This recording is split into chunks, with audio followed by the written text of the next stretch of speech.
Alors cette vidéo est un hommage à Viktor Korchnoi qui est né à Leningrad en ex-URSS, actuellement la Russie, et qui est mort il y a tout juste un mois au moment où je fais cette vidéo, qui est mort à Wohlen en Suisse. Et donc Korchnoi, on l'appelait aussi Victor le Terrible, était un super fort joueur d'échecs, un joueur du top, qui a été notamment vice-champion du monde pendant des années, pendant presque 6 ans. Il a été également champion du monde senior en 2006, donc c'est pour vous dire qu'il a eu une carrière très longue et jusqu'au bout il a pu jouer au top niveau. Il a été multiple champion du RSS, multiple champion de Suisse, champion des Pays-Bas. Il a même obtenu l'Oscar des échecs. Alors l'Oscar des échecs c'était en 1978 et on peut aussi dire que la partie que nous allons voir l'oppose à l'excellent russe Boris Vassilievitch Spassky, qui joue avec les pièces noires, alors qu'on est au 30e coup. C'est le tournoi des candidats de 1977 qui se joue à Belgrade. Et vous allez voir la technique de Korchnoi au travers de cette fin de partie absolument extraordinaire.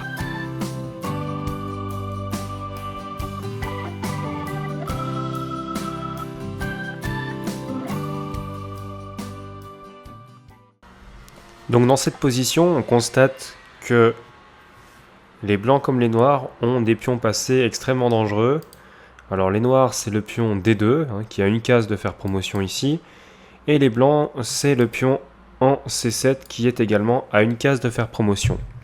Alors ce qu'on peut noter, c'est que les blancs comme les noirs vont essayer d'attaquer la tour qui défend la case de promotion. Donc pour les noirs, la tour C8 défend, donc les blancs vont essayer d'attaquer cette tour. Et pour les blancs, c'est la case D1 sur laquelle la tour blanche défend la case de promotion. Et donc les noirs vont essayer d'attaquer peut-être avec dame A4 pour venir faire pression, alors que les blancs vont jouer dame B7. Donc c'est assez compliqué d'estimer ce que peut donner cette position si on joue tout de suite dame B7. En revanche, après le coup de Viktor Korchnoi, H3, il se simplifie énormément la position parce qu'il n'y a plus d'attaque sur la première rangée, et donc il va pouvoir entreprendre tranquillement d'exploiter finalement cette bonne position de ces deux pièces et de son pion. Alors qu'est-ce qui peut se passer ici? Dans la partie, c'est dame A4 qui a été joué. Donc dame A4 avec le plan logique de venir attaquer la tour sur D1. Et ce qu'on peut noter tout de suite, c'est qu'on ne peut pas protéger cette fameuse tour, puisque sur dame B1, il y aurait tout simplement la récupération de la dame sur C6. Donc on ne peut pas jouer comme ça. On est obligé de sacrifier la tour avec les blancs sur le pion. Donc tour prend D2, tour prend D2. Et ici, Victor le Terrible va jouer un coup absolument extraordinaire. Il va jouer dame B7 avec les fameuses idées de capturer la tour et de faire promotion. Les noirs n'ont pas le temps finalement de jouer sur des échecs perpétuels ou sur une forte attaque face au roi blanc. Donc ils vont devoir donner finalement une tour, rendre finalement une tour contre le pion avec tour D8, pion prend D8, sur dame, tour prend D8. Et ici, qu'est-ce qu'on peut dire? On peut dire que Viktor Korchnoi a obtenu une position extrêmement intéressante face au russe Boris Spassky, puisque après tour C7, on constate toutes les menaces et la mauvaise structure des pions noirs qui forment 3 îlots, dont 2 pions isolés. Donc ici, menace sur G7, pas possible de protéger avec la tour noire, puisque la tour noire n'a pas de case pour accéder, la dame non plus, donc il va falloir jouer avec une manœuvre finalement assez incroyable que les noirs vont trouver, comme quoi Boris Spassky avait de la ressource. Il a joué dame à 1 échec, et après roi H2, E4. Voilà, donc la dame noire protège le pion sur G7, mais les noirs concèdent le pion central E4, et vous allez voir que ça va être une faiblesse que d'avoir des pions blancs qui vont pouvoir pousser sans qu'on puisse les arrêter. Donc dame prend E4.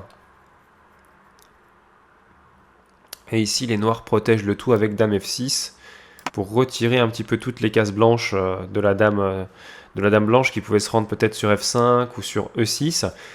Ce coup menace également dame prend F2, hein, qui est une possibilité. Et puis enfin, il peut y avoir aussi parfois des idées de dame D6 échec avec attaque double sur le roi en H2 et sur la tour en C7. Et donc l'une de ces deux pièces, enfin la tour peut tomber dans ce type d'attaque double. Donc F4 est joué. F4 protège le pion F2 et empêche maintenant toute exploitation de cette fameuse diagonale H2, B8. Et ici, donc, dame F8, avec l'idée peut-être de pousser le pion, d'aider à la poussée de ce pion. Tour A7, donc attaque immédiate du pion A5, dame C5 pour protéger, et pour contre-attaquer sur la tour en A7. Donc dame B7 protège la tour ici sur A7 et contre-attaque sur le pion en G7. Donc ça c'est très intéressant. Donc dame C3 protège le pion sur G7 et également le pion sur A5. Donc on voit que c'est une gymnastique de pièces lourdes, cette finale qui n'est pas du tout évidente à intégrer, bien que ça joue souvent sur des menaces directes et sur le fait de parer des menaces directes. Donc ici dame E7, et alors là ça va compliquer énormément la tâche. Donc déjà ça protège le pion sur E3 évidemment, ça attaque la tour noire sur D8 et ça attaque encore le pion G7 et le pion A5. Donc les blancs ont la position optimale ici. Ils attaquent tout. Donc tour F8, les noirs essaient de lutter pour empêcher les pions de pousser et puis de créer trop de menaces, mais justement ça ne sera pas possible. Il va y avoir E4. Alors E4 menace simplement la poussée, suivi de dame prend G7 mat, puisque la dame ne peut plus couvrir. Donc après ce coup de E4, dame D4.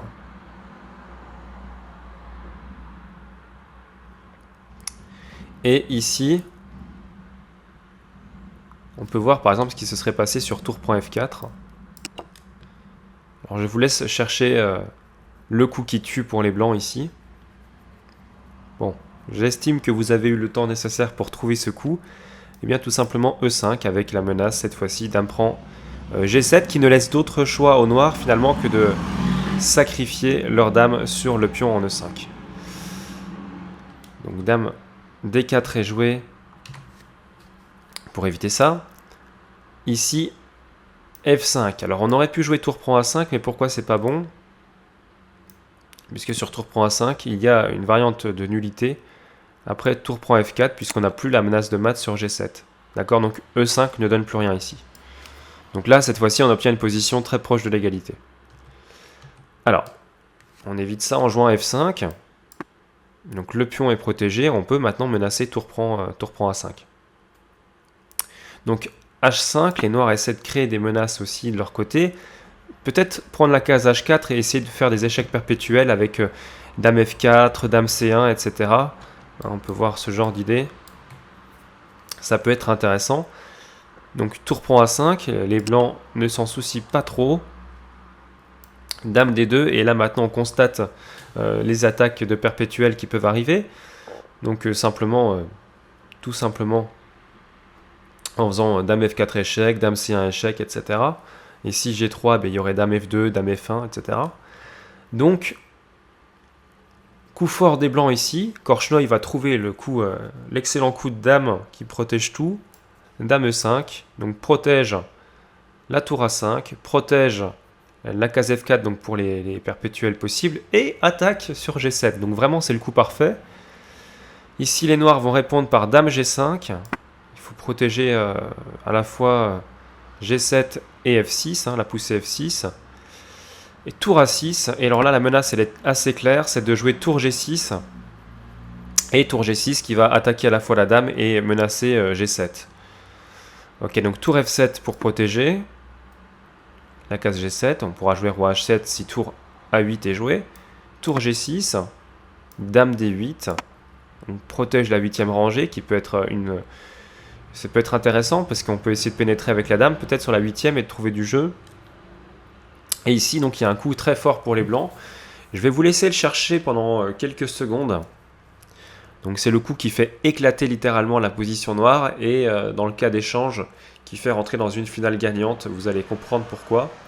Le thème, c'est le Zugzwang, ici. Et donc après ce coup qui a été joué dans la partie, c'est Spassky qui va abandonner. Hein. Donc je vous montrerai un petit peu plus en amont, plus en avant plutôt, ce qui se passerait si jamais il avait continué, ce qui se serait passé. Donc F6. Alors là, il y a l'inclouage du pion G7, hein, le pion ne peut pas prendre. Donc ici, H4, et l'abandon a lieu après F prend G7. Hein. Donc là, bon, c'était les derniers coups joués juste pour faire beau, mais après F prend G7, abandon de Spassky. Qu'est-ce qui se serait passé? Alors, on va voir déjà sur tour prend F6. Donc, dame prend. C'est cloué, hein, le pion est cloué. Donc dame prend, tour prend, pion prend. Et ici, roi G3, roi G7, roi H4, ok, roi G6, G4, prise, roi prend. On constate l'opposition qui est prise par le roi blanc. Roi H6, admettons, roi F5. Donc il faut protéger le pion, il n'y a pas le choix, c'est forcément roi G7.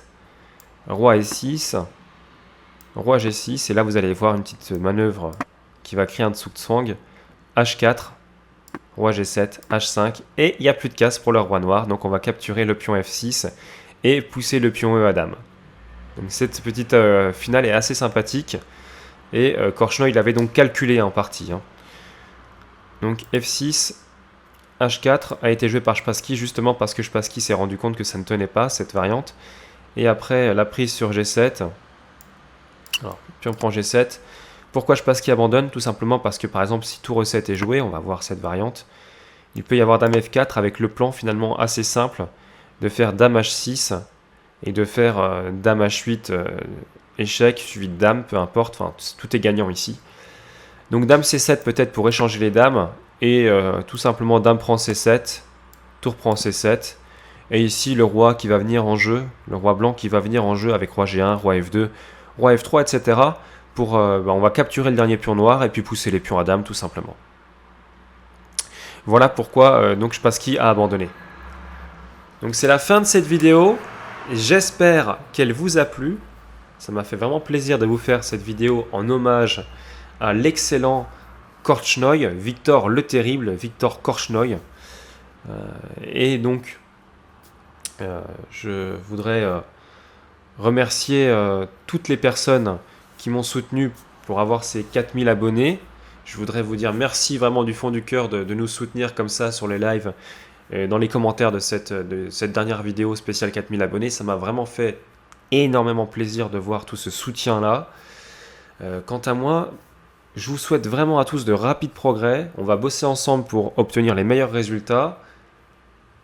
Je vais être avec vous, je vais vous aider, on va vraiment faire le maximum pour progresser dans tous les domaines et pour avoir aussi des bons moments de détente, de plaisir sur cette chaîne.